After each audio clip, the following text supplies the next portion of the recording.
He said he was going to be a little bit more subdued, but he essentially, on several points, without using the word, called Donald Trump un-American. He said he was whining about saying the election is rigged before the results. He said that was just undemocratic. It's not the way we do it in our system.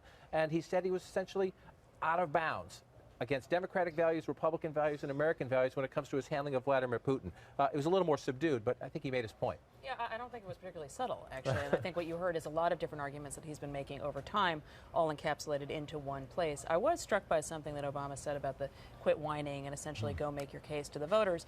We are ultimately seeing Trump sort of ceding the field and declining to run a campaign. It isn't even about a conventional campaign anymore. It's any kind of a campaign that would make any logical sense, and instead is complaining that the entire thing is rigged against him, particularly on the media bias front. I think that has become a little tedious. This is a person who is seizing on hacked emails from his opponent. We've not seen emails hacked from his campaign. We haven't seen text messages hacked from his campaign. You're going to see a lot of the same kind of conversations because Trump knows better than anybody the way this all works, and he used it masterfully for a year and is now complaining. This is about laying the ground for an eventual loss, finding scapegoats, the media, the so-called rigged election, Paul Ryan, anybody but himself, trying to find any rationale, any excuse for why he's having trouble in this campaign other than looking inward at his own behavior and his own comments. The president today, though, while tough, I think was basically waving a flag at the bull. You know, Obama playing the role of the matador. Please, please, Trump, take my bait.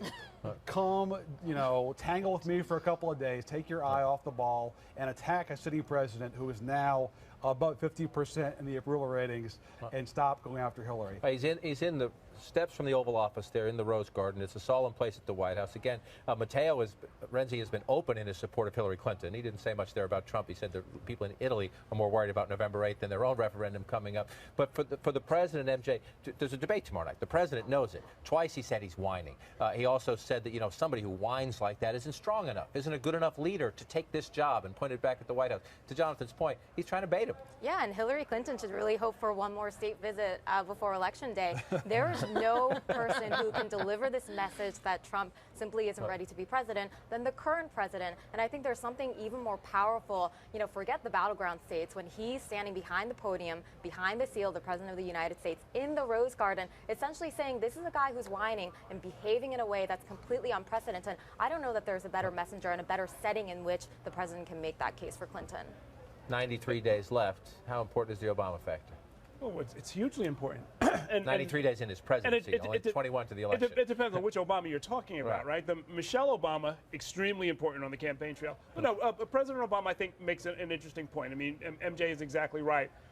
The character and fitness test that Hillary Clinton has been trying to pound home for weeks now, and in every debate, saying he doesn't have the temperament to be president of the United States. Essentially, the president of the United States just delivered the same message. And to the extent that he brings that message home again and again and again on a spectacularly important platform, like standing in front of the White House, it's devastating.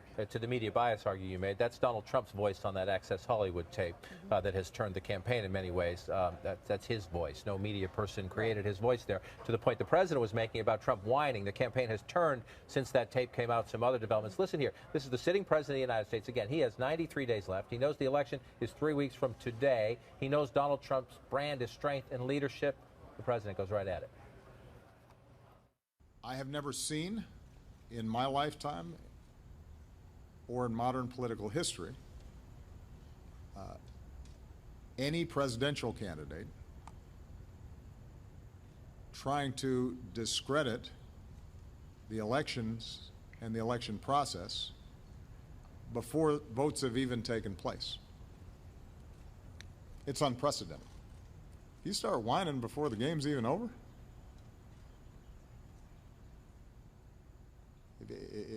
If whenever things are going badly for you and you lose, you start blaming somebody else, then you don't have what it takes to be in this job.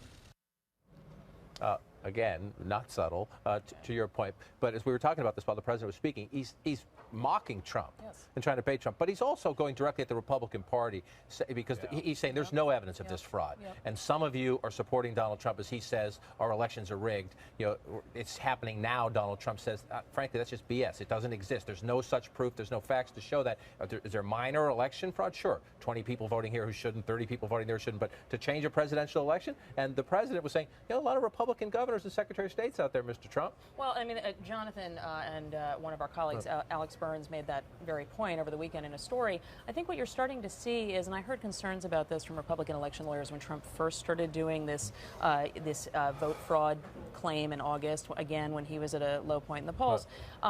There's a concern among Republicans that if Republicans win tight races as Senate contests, let's say the Ohio race, if that one is close, and Rob Portman barely wins, is it helpful to have the standard bearer out there saying, but there's fraud, this isn't all valid, none of this is valid? No. That's very, very concerning to people. So you had Marco Rubio, for instance, in his own debate last night say there's no evidence this is rigged and we should stop talking about it.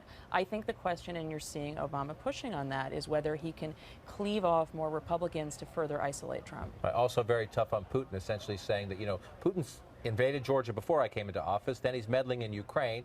He's doing things in Syria that aren't helpful. Democrats and Republicans say this is inconsistent with American values. Again, he didn't use the term, but essentially saying Trump is un-American. And how different is his rhetoric towards Putin now versus that hot mic moment a few years ago when he was talking about transmitting a very different message to the Russian president? It's striking. Obama, John, is not just hoping to beat Donald Trump. He wants to humiliate the Republican Party for what he thinks is the enabling of somebody who was patently unfit for the office. When he was talking about Putin in that answer, it was not about Trump. It was about these hawkish Republicans who were haranguing him for the last 7 years about being too soft on Moscow and are now standing next to somebody who is constantly trying to sort of reach out and stroke Putin. So I think Obama really wants to use the final weeks of the election to make the Republican Party pay a price for standing by somebody that Obama thinks, deep down in their hearts, they know he should be president.